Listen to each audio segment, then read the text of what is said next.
Halo semua. Berhubung ada permintaan dari pengunjung yang bernama Yohanes Sudiono untuk membuat penjelasan tentang ayat minum racun di Alkitab, jadi saya buatkan video ini. Oke, kita langsung mulai aja ya.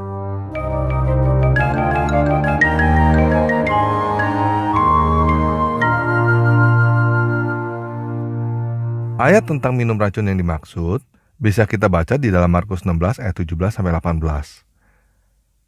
Tanda-tanda ini akan menyertai orang-orang yang percaya. Mereka akan mengusir setan-setan demi namaku. Mereka akan berbicara dalam bahasa-bahasa yang baru bagi mereka. Mereka akan memegang ular. Dan sekalipun mereka minum racun maut, mereka tidak akan mendapat celaka. Mereka akan meletakkan tangannya atas orang sakit, dan orang itu akan sembuh. Nah, ayat ini pasti mengundang pertanyaan. Apa benar sekalipun minum racun maut mereka tidak akan apa-apa? Iya kan? Jadi boleh gak kita uji ayat ini? Menarik ya. Jika kita perhatikan di ayat itu, tanda ini akan menyertai mereka. Siapa mereka?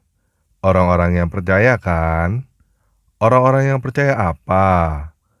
Ya orang-orang yang percaya kepada Yesus. Nah, apa kata Yesus? Boleh gak kita sengaja minum racun untuk membuktikan ayat ini? Jika kita baca di dalam Matius 4 ayat 5-7, Iblis juga pernah menantang Yesus dengan tantangan yang serupa. Iblis membawa Yesus ke tempat yang tinggi, lalu Iblis berkata, "Jika engkau anak Tuhan, jatuhkanlah dirimu ke bawah."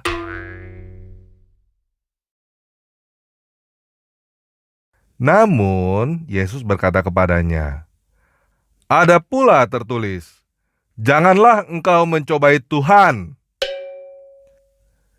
Jadi boleh gak orang Kristen, orang yang mengaku percaya kepada Yesus, sengaja minum racun untuk membuktikan?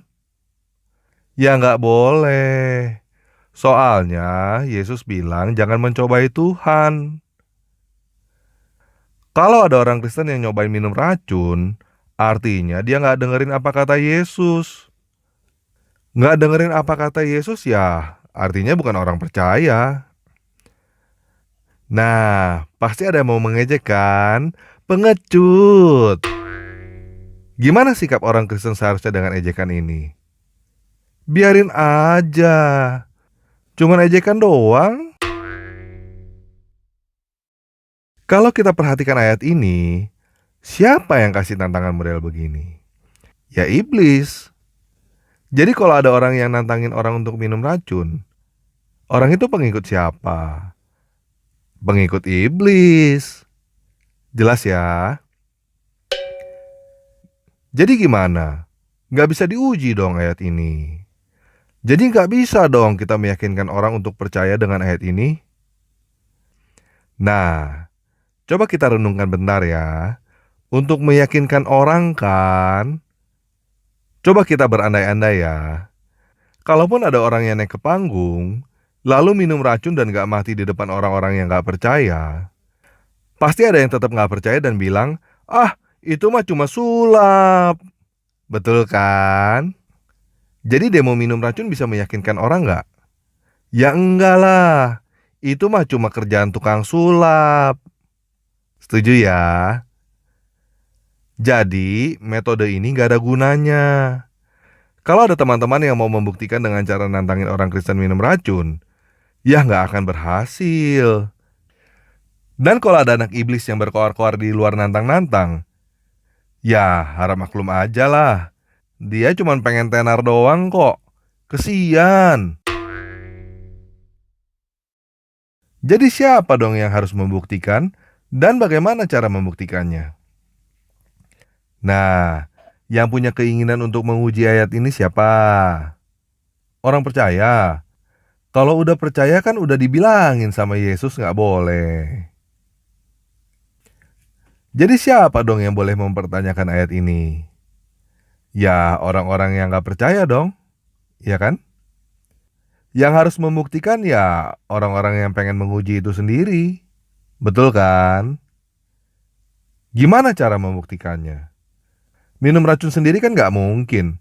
Bukan orang percaya kok. Jadi caranya gimana? Jadi caranya kasih orang percaya minum racun kan? Nah, kalau ada teman-teman yang pengen nyoba, jangan kasih tahu ke yang mau diracun. Langsung aja diem-diem. Kalau ternyata dia minum gak mati, atau entah bagaimana caranya rencana ngeracunin orang itu gagal, kamu sendiri yang sudah membuktikan toh. Kalau ternyata orang itu minum dan mati, ya terbukti kan? Yang diracun itu bukan benar-benar orang percaya. Resikonya paling kamu dihukum dengan pasal pembunuhan berencana. Gimana? Mau nyoba? Nah, sekarang saya mau ajak teman-teman berpikir benar-benar ya. Bisa gak sih metode minum racun ini dijadikan patokan untuk membuktikan orang itu adalah benar-benar utusan Tuhan atau bukan? Maksudnya, kalau seseorang diracun gak mati, berarti dia benar-benar utusan Tuhan. Kalau orang itu diracun mati, berarti dia bukan utusan Tuhan. Gimana? Bisa? Enggak? Hah? Nggak bisa. Kalau nggak bisa, ngapain kamu mempertanyakan ayat minum racun? Ngapain kamu nonton video ini? Gimana? Bisa gak? Bisa ya. Nah, saya punya cerita nih. Dan cerita ini cerita sungguhan. Sebenarnya, udah ada loh orang yang pernah nyoba pakai metode ini.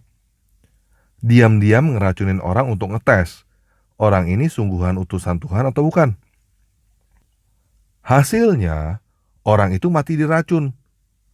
Bukan cuma itu. Orang itu tersiksa bertahun-tahun dulu akibat racun itu, baru mati. Gimana? Orang yang mati diracun itu utusan Tuhan bukan? Gini aja deh. Masa utusan Tuhan matinya diracun? Bener kan? Gimana? Mau tahu gak orang yang mati diracun itu siapa? Nih, kita dengerin ya ceritanya. Maka pulanglah Nabi SAW dari Hajjatul Wada. Kemudian akhirnya di bulan Rabiul Awal, beliau pun sakit. Sakit yang terakhir yang akhirnya mengantarkan beliau kepada kematian. Sakit tersebut dijelaskan oleh para ulama disebabkan karena racun yang pernah dimakan oleh Nabi SAW tatkala perang Khaybar. Sebagaimana kita ketahui tatkala dalam perang Khaybar pada tahun 7 Hijriah, Rasulullah SAW diberi hadiah oleh seorang wanita Yahudiyah. Dan Rasulullah SAW berhusnudzon kepada wanita tersebut, dikasih kambing, dihadiahkan kepada Nabi, dan kita tahu makanan ahlul kitab halal dimakan. Ternyata wanita Yahudi tadi memberi racun di kambing tersebut, terutama di zira', di bagian paha kambing yang paling disukai oleh Nabi SAW. Dia taruh racun banyak-banyak di situ. Akhirnya Nabi SAW makan dengan bersebagian para sahabat. Para sahabat makan dan Nabi juga sempat makan. Waktu Nabi sempat makan, tahu-tahu kambingnya berbicara, "Ini masmumah, saya beracun." Kata Nabi, berhenti. Sebagian sahabat sudah terlanjur apa? Makan.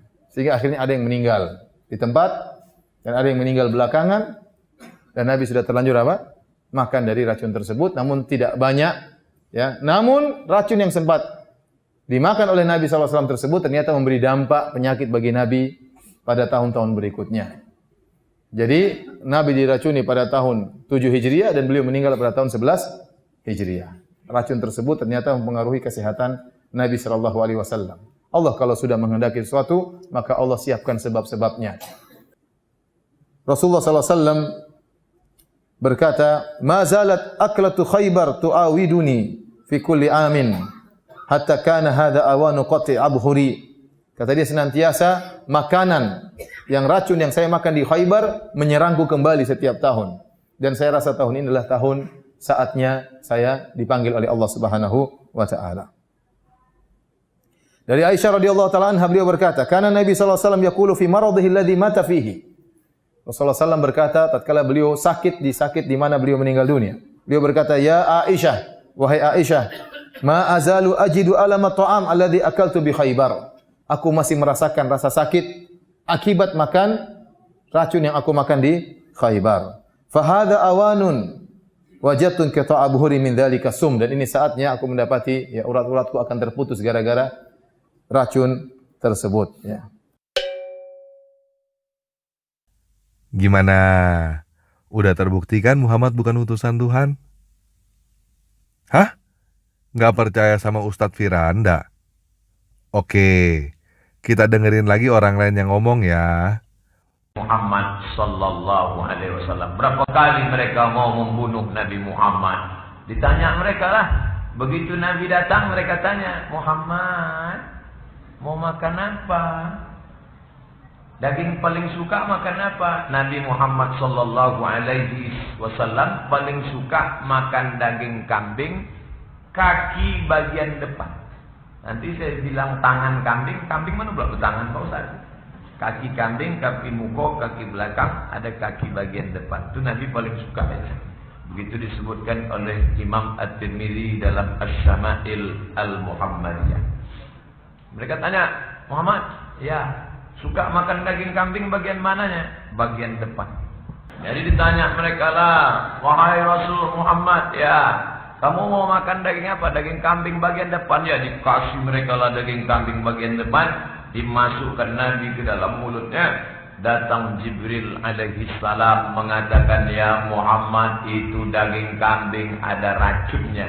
Langsung dimuntahkan Nabi SAW. Tapi tertelan satu teguk masuk ke dalam. Makanya waktu Nabi menjelang meninggal, dia katakan kepada Sayyidatuna Aisyah, masih terasaku sisa-sisa racun di Khaybar waktu mereka memasukkan racun ke dalam daging kambing. Mereka racun Nabi sallallahu alaihi wasallam. Gimana? Udah valid banget kan? Muhammad mati dengan cara urat jantungnya terpotong pelan-pelan dan menderita. Diracun oleh seorang perempuan. Yahudi lagi. Hadeh.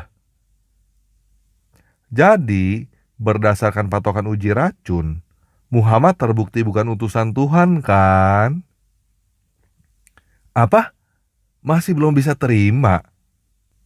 Sekarang mau ubah omongan, uji racun gak bisa jadi patokan. Oke, kita dengerin ya apa kata Al-Quran, surah 69 ayat 44 sampai 47. Setahu saya, ini adalah satu-satunya nubuatan Muhammad yang terbukti terjadi. Nih, dengerin ya. Seandainya dia, dalam kurung Muhammad, mengadakan sebagian perkataan atas nama kami, niscaya benar-benar kami pegang dia pada tangan kanannya, kemudian benar-benar kami potong urat tali jantungnya. Maka sekali-kali tidak ada seorang pun dari kamu yang dapat menghalangi dalam kurung kami dari pemotongan urat nadi itu. Bagaimana? Udah gak bisa bantah lagi kan? Bahkan Al-Quran berkata bahwa Muhammad mengada-ngada perkataan Tuhan. Makanya Muhammad mati dengan urat jantungnya terputus.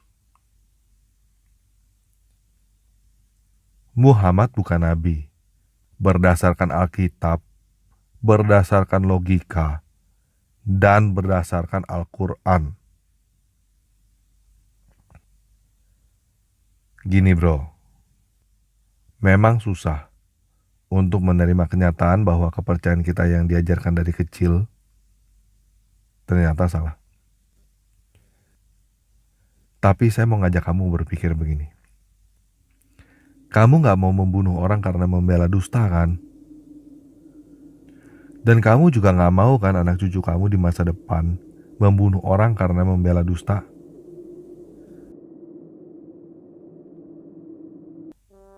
Yang lalu sudah berlalu. Kamu masih punya kehidupan yang panjang ke depan. Jangan buang sisa hidupmu ke dalam dusta. Bukalah matamu.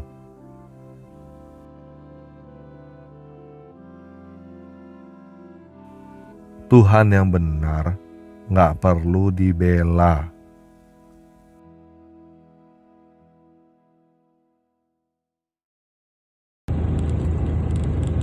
Itu agama yang tidak terima itu agama Nasrani Ini bicara kebenaran ya. Kalau memang tidak ada yang melaporkan, apakah saya yang harus melaporkan Ustadz Yahya Waloni? Geger nggak kira-kira dunia persilatan, dunia peragamaan? Kalian kan selalu menuhankan agama. Kira-kira kalau seandainya saya melaporkan Ustadz Yahya Waloni, ini konfliknya sampai mana kira-kira? Apakah saya nanti diburu oleh semua umat muslim?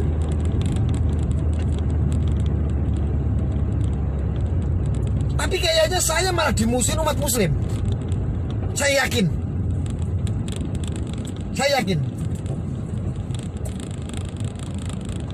Karena banyak umat muslim Taliban.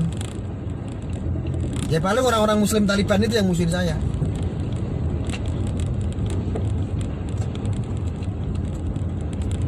Paham nggak maksud saya? Paham lah ya. Saya pikir-pikir kadang, apa saya harus melaporkan Ustadz Yahya Waloni ya? Rame kayaknya jagat dunia persilatan ya. Pasti rame. Karena saya lihat YouTube-nya tadi kok ngawur lagi, keluar-keluar terus. Apa saya harus melaporkan gitu? Ini demi penegakan, inilah cara saya membela agamaku. Ini maksudnya aku memberikan pelajaran terhadap seseorang yang menistakan agama, bukan berarti aku tidak membela agama. Tapi ini adalah cara saya membela agama saya, agama Islam. Ayo bukakan pikiranmu, ayo buka. Ayo buka pikiranmu. Ini cara saya membela agama yang saya anut. Caranya saya seperti itu. Dengan melaporkan dia, dengan menumbalkan salah satu orang yang menistakan agama, dan itu ada celah hukumnya, kita proses agar apa? Agar hukum ini tidak tumpul, agar ini dicontoh oleh semua khalayak, para pendai, para penceramah, para ustadz di seluruh dunia. Itu maksud saya, paham nggak? Maksud saya paham nggak? Tapi ini dampak. Kalau ini seandainya tidak ada yang melaporkan, tidak ada yang memproses, dan hukum pun kalau seandainya ada laporan tidak diproses, ini akan menjadi cacat hukum, dan konflik itu akan menjadi berkepanjangan konflik itu. Akan semakin banyak lahir ustadz atau pendeta-pendeta yang menistakan agama yang tidak sejalan. Paham gak sih maksud saya? Saya bingung kenapa harus saya tuh bingung kenapa itu seolah-olah jadi saya tok yang paham gitu loh. Kenapa kayak saya sendiri yang paham, yang lain tuh gak paham maksud saya. Ini cara saya membela agamaku. Ini tidak ada yang menyuarakan ini, tidak ada. Ada yang menyuarakan pun ditakut-takutin. Nanti konflik lah, dimusuhin sama seimannya, agama seiman lah. Tapi ini bicara kebenaran.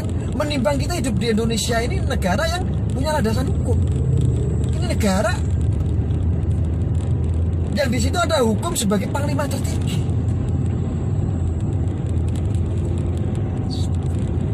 Paham nggak maksud saya? Coba kasih tahu sama Ustadz Yahya Waloni, bagaimana seandainya Arya melaporkan Ustadz Yahya Waloni? Barangkali Ustadz Yahya Waloni nanggapin saya. Barangkali ini juga, ya dia kan artis, kalau saya kan apa sih, sampah. Barangkali ditanggapin. Gimana Ustadz Yahya Waloni, Anda mau dilaporkan sama Gus Arya? Kira-kira bagaimana gitu? Gerah juga saya lihat videonya itu, Masya Allah. Petentang, seolah-olah itu dengan mukanya yang sangar, badannya yang besar, ilmu yang tinggi, seolah-olah semua itu kecil di mata dia. Ya Allah, apa sih tentang Ustadz Yahya Waloni pada diem semua orang Islam? Ya Allah, saya jadi miris kalau seandainya saya melaporkan Ustadz Yahya Waloni, kayaknya saya bakal diserbu umat saya sendiri. teman-teman saya sendiri yang beragama Islam, mungkin. Ini kekhawatiran saya. Kalau saya takut melaporkan, saya berarti pecundang. Saya berarti ikut-ikutan bodoh sama mereka. Tapi kalau saya, jadi gimana ya? Kalau saya nggak melaporkan nggak ada masalah, mungkin karena nggak ada yang nyerbu.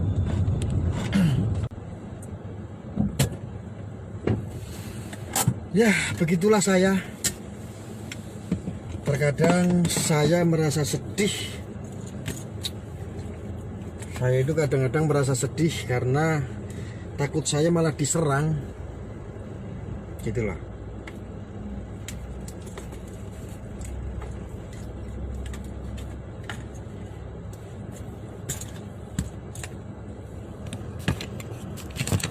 Ya pasti. Betul Gus, kalau Anda yang lapor nanti jadi banyak orang yang nggak mau mengerti maksud Anda. Ya.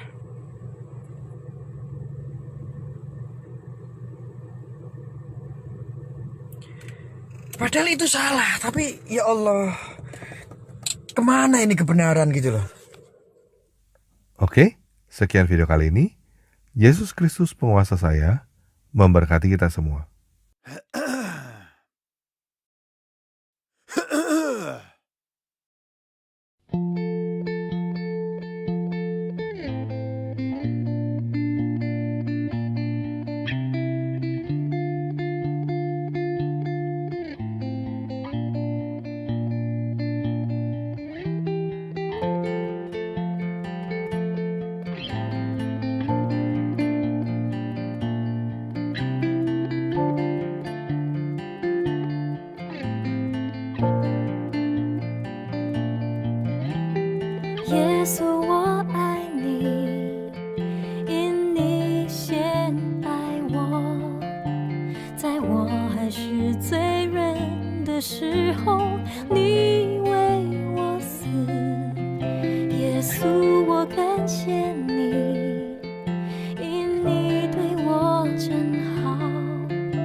献身，替我唤醒醉在永无止境的爱，追随我一生，我降服于你，让你爱我，因你爱我，你为我承担罪的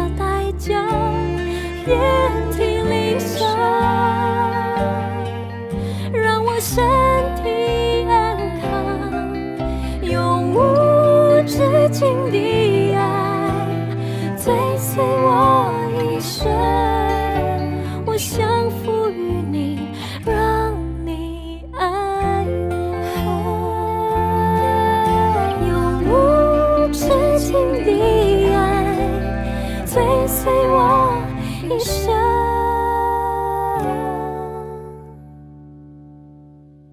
我想赋予你，让